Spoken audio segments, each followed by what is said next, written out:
அத்தியாயம் அல் முஜாதலா. மதீனாவில் அருளப்பட்டது. வசனங்கள் 22. அளவிலா கருணையும் இணையிலா கிருபையும் உடைய அல்லாஹுவின் திருப்பெயரால். தன்னுடைய கணவர் விஷயத்தில் உம்மிடம் விவாதித்துக் கொண்டும் அல்லாஹுவிடத்தில் முறையிட்டுக் கொண்டும் இருக்கின்ற பெண்ணின் சொல்லை திண்ணமாக அல்லாஹு கேட்டுக்கொண்டான். உங்கள் இருவரின் உரையாடலை அல்லாஹு கேட்டுக்கொண்டுதான் இருக்கிறான். நிச்சயமாக அல்லாஹு அனைத்தையும் கேட்பவனும் பார்ப்பவனும் ஆவான்.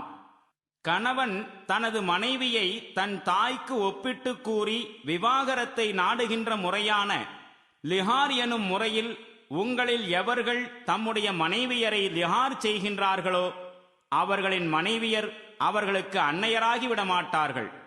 அவர்களை பெற்றெடுத்தவர்களே அவர்களின் அன்னையர் ஆவர்.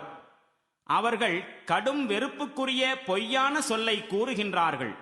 மேலும் உண்மை யாதெனில் அல்லாஹு பெரிதும் பிழை பொறுப்பவனாகவும் மன்னிப்பவனாகவும் இருக்கின்றான். எவர்கள் தங்களுடைய மனைவியரை லிஹாறு செய்து பின்னர் தாங்கள் கூறிய சொல்லை விட்டு திரும்பி விடுகின்றார்களோ அவர்கள் இருவரும் ஒருவரையொருவர் தீண்டும் முன்பாக ஓர் அடிமையை விடுதலை செய்ய வேண்டும். இவ்வாறு உங்களுக்கு அறிவுரை கூறப்படுகின்றது. மேலும் நீங்கள் எவற்றை செய்கின்றீர்களோ அவற்றை அல்லாஹு மிகவும் அறிந்தவனாக இருக்கின்றான். இனி எவருக்கேனும் அடிமை கிடைக்கவில்லையானால் அவ்விருவரும் தீண்டுவதற்கு முன் 2 மாதம் தொடர்ந்து நோன்பு நோற்க வேண்டும். ஒருவர் இதற்கும் சக்தி பெறாவிட்டால் 60 ஏழைகளுக்கு உணவளிக்க வேண்டும். இந்த கட்டளை ஏன் அளிக்கப்படுகின்றது என்றால் அல்லாஹுவின் மீதும் அவனுடைய தூதரின் மீதும் நீங்கள் நம்பிக்கை கொள்ள வேண்டும் என்பதற்காகத்தான். இவை அல்லாஹுவினால் நிர்ணயிக்கப்பட்ட வரம்புகளாகும். மேலும் நிராகரிப்பவர்களுக்கு துன்புறுத்தும் தண்டனை இருக்கின்றது. அல்லாஹுவையும் அவனுடைய தூதரையும் எதிர்க்கின்றவர்கள் இழிவுக்கு ஆளாக்கப்படுவார்கள். அவர்களுக்கு முன்பிருந்தவர்கள் இழிவுக்கு ஆளாக்கப்பட்டதை போன்று நாம் தெள்ளத் தெளிவான சான்றுகளை இறக்கிவிட்டோம். இனி நிராகரிப்பவர்களுக்கு இழிவுமிக்க வேதனை இருக்கின்றது. அல்லாஹ் அவர்கள் அனைவரையும் மீண்டும் உயிர் கொடுத்து எழுப்பி அவர்கள் என்னவெல்லாம் செய்துவிட்டு வந்திருக்கின்றார்கள் என்பதை அவர்களுக்கு அறிவித்துக் கொடுக்கும் நாளில் இந்த இழிவுமிக்க வேதனை கிட்டும். அவர்கள் மறந்து போய்விட்டனர். ஆனால் அல்லாஹ் அவர்களுடைய செயல்கள் அனைத்தையும் ஒன்றுவிடாமல் எண்ணி எண்ணி பாதுகாத்து வைத்திருக்கின்றான். மேலும் அல்லாஹ் ஒவ்வொன்றுக்கும் சாட்சியாகவும் இருக்கின்றான். வானங்களிலும் பூமியிலும் உள்ள ஒவ்வொன்றையும் அல்லாஹ் அறிகின்றான் என்பது உமக்கு தெரியாதா என்ன? 3 மனிதர்களிடையே இரகசிய பேச்சுவார்த்தை எதுவும் நடப்பதில்லை. அவர்களிடையே 4வதாக அல்லாஹ் இருந்தே தவிர. அல்லது 5 மனிதர்களிடையே இரகசிய பேச்சு எதுவும் நடப்பதில்லை. அவர்களிடையே 6வதாக அல்லாஹ் இருந்தே தவிர. இரகசிய பேச்சுக்களை பேசுவோர் இதனைவிட குறைவாக இருந்தாலும் கூடுதலாக இருந்தாலும் அவர்கள் எங்கே இருந்தாலும் அவர்களுடன் அல்லாஹ் இருக்கின்றான். பின்னர் அவர்கள் என்னவெல்லாம் செய்திருக்கின்றார்கள் என்பதை அவன் மறுமை நாளில் அவர்களுக்கு அறிவித்துக் கொடுப்பான். திண்ணமாக அல்லாஹு எல்லாவற்றையும் அறிந்தவனாக இருக்கின்றான். எவர்கள் இரகசிய பேச்சுக்கள் பேசுவதை விட்டு தடுக்கப்பட்டிருந்தார்களோ அவர்களை நீர் பார்க்கவில்லையா என்ன? அவர்கள் தடுக்கப்பட்டிருந்த செயல்களையே மீண்டும் செய்கின்றார்கள். மேலும் இவர்கள் தங்களிடையே ஒளிந்து ஒளிந்து பாவமான வரம்பு மீறுகின்ற தூதருக்கு மாறு செய்கின்ற பேச்சுக்களையே பேசுகின்றார்கள். மேலும் இவர்கள் உம்மிடம் வரும்போது எந்த முறையில் அல்லாஹ் உமக்கு வாழ்த்து கூறவில்லையோ அந்த முறையில் இவர்கள் உமக்கு சலாம் சொல்கின்றார்கள். மேலும் தங்களுடைய உள்ளங்களில் கூறிக்கொள்கின்றார்கள், நம்முடைய இந்த பேச்சுக்களுக்காக அல்லாஹ் நமக்கு ஏன் தண்டனை தருவதில்லை? அவர்களுக்கு நரகமே போதுமானது. அதற்கே அவர்கள் எரிபொருளாகுவார்கள்.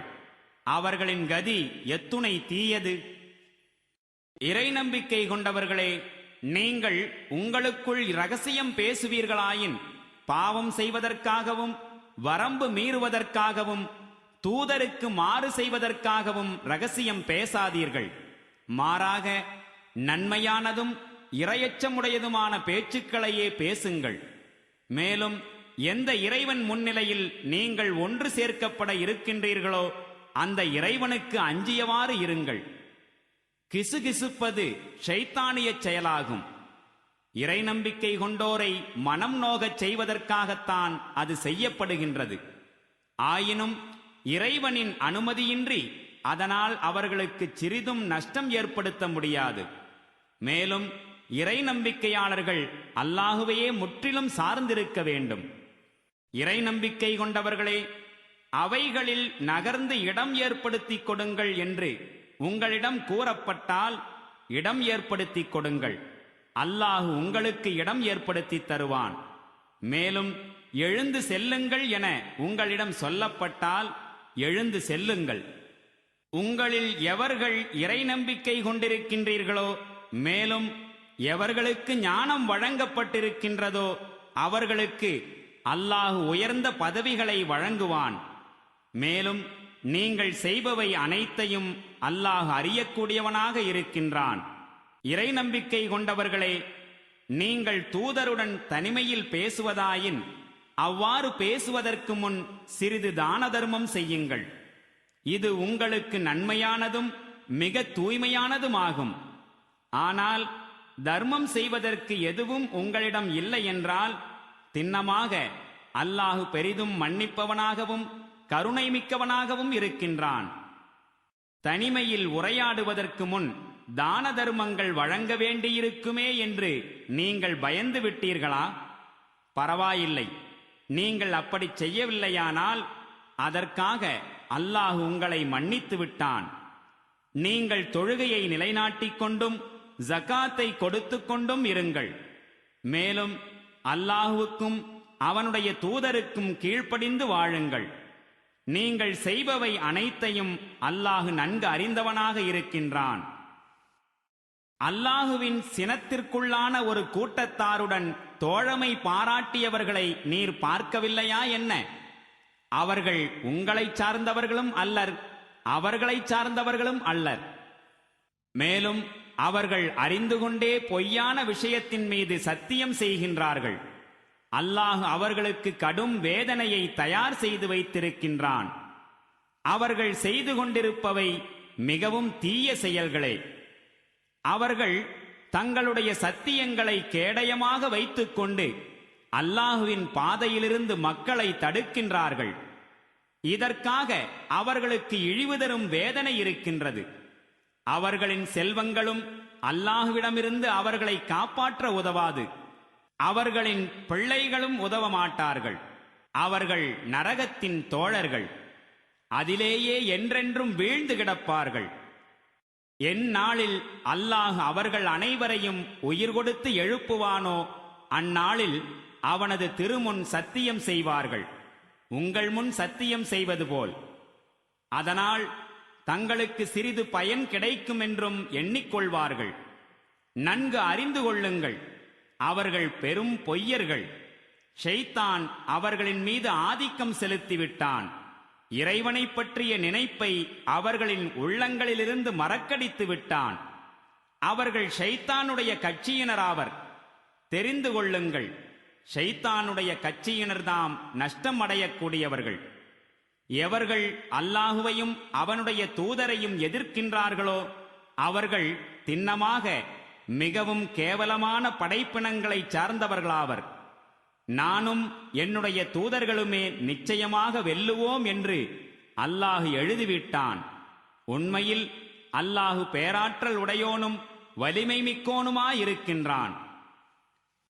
அல்லாஹுவின் மீதும் மறுமை நாளின் மீதும் நம்பிக்கை வைத்திருக்கும் மக்கள் அல்லாஹுவையும் அவனுடைய தூதரையும் எதிர்ப்பவர்கள் மீது அன்பு செலுத்துவதை நபியே நீர் காண மாட்டீர். அத்தகையோர் அவர்களுடைய தந்தையராயினும் அல்லது அவர்களுடைய தனையர்களாயினும் அல்லது அவர்களுடைய சகோதரர்களாயினும் அல்லது அவர்களுடைய குடும்பத்தினராயினும் சரியே, அவர்களின் இதயங்களில் அல்லாஹ் ஈமானை நம்பிக்கையை பதித்து வைத்து விட்டான். மேலும் தன் சார்பிலிருந்து ரூஹை வழங்கி அவர்களுக்கு வலிமை சேர்த்தான். மேலும் கீழே ஆறுகள் ஓடும் சுவனங்களில் அவன் அவர்களை புகச் செய்வான். அங்கே அவர்கள் என்றென்றும் தங்கி வாழ்வார்கள். அல்லாஹ் அவர்களைக் கொண்டு திருப்தி அடைந்தான், அவர்களும் அல்லாஹுவைக் கொண்டு திருப்தி அடைந்தார்கள். அவர்கள் அல்லாஹுவின் கட்சியினராவர். அறிந்து கொள்ளுங்கள், அல்லாஹுவின் கட்சியினர்தாம் வெற்றி அடையக்கூடியவர்கள்.